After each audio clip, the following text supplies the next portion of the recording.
ایک بڑا پیارا عمل حضرت سیدنا عمر فاروق اعظم رضی اللہ تعالی عنہ نے بیان فرمایا۔ آج ہر کوئی چاہتا ہے کہ اس کی دعا قبول ہو جائے، دعا مانگے اللہ پاک قبولیت عطا فرما دے۔ یہ ہر کسی کے دل میں طلب ہے، تمنا ہے، میرے دل میں بھی گئے مولا میری ساری دعائیں قبول کر لے، اور آپ کے دل میں بھی ہوگا، ایمان والے کے دل کی یہ خواہش ہوتی ہے کہ اللہ پاک اس کی تمام دعاؤں کو قبولیت کا مرتبہ عطا فرما دے۔ حضرت سیدنا عمر فاروق اعظم رضی اللہ تعالیٰ عنہ نے ایک عمل بیان کیا ہے، آپ نے ایک طریقہ کار بیان کیا ہے کہ جب دعا مانگو تو اس انداز سے دعا مانگو۔ فرمایا مالک کائنات دعا کو قبولیت کا درجہ عطا فرما دیتا ہے۔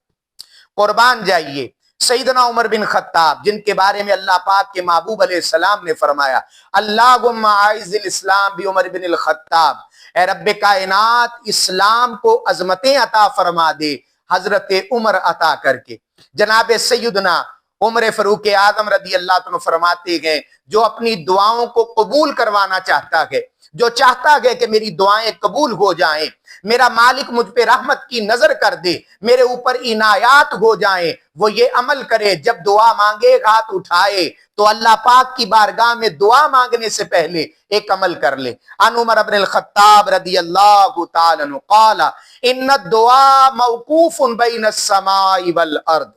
جناب سیدنا عمر فاروق اعظم رضی اللہ عنہ فرماتے ہیں کہ جو دعا ہے وہ آسمان و زمین کے مابین معلق رہتی ہے،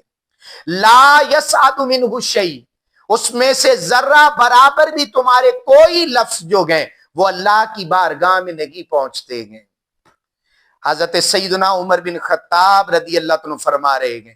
کہ جب بندہ دعا مانگتا ہے ان الدعاء موقوف بین السماء والارض، دعا آسمان و زمین کے درمیان لٹکی رہتی ہے، معلق رہتی ہے۔ ارے دعائیں مانگنے والوں، اللہ کے آگے اپنے ہاتھ پھیلانے والوں، جناب عمر رضی اللہ عنہ فرما رہے ہیں کہ جب تم دعا مانگتے ہو تمہاری دعا کے الفاظ، تم نے کہا مولا رحمت کر دے، یہ الفاظ جو گئے آسمان و زمین کے مابین لٹکے رہتے ہیں۔ لا یسعد منہ شیء، اس میں سے ذرہ برابر بھی کچھ بھی آسمان کی طرف بڑھتا نہیں ہے۔ کب تک؟ حتی تصلی علی نبیک صلی اللہ علیہ وآلہ واصحابہ وبارک وسلم، آقا علیہ السلام کی بارگاہ میں بندہ جیسے ہی درود پڑھتا ہے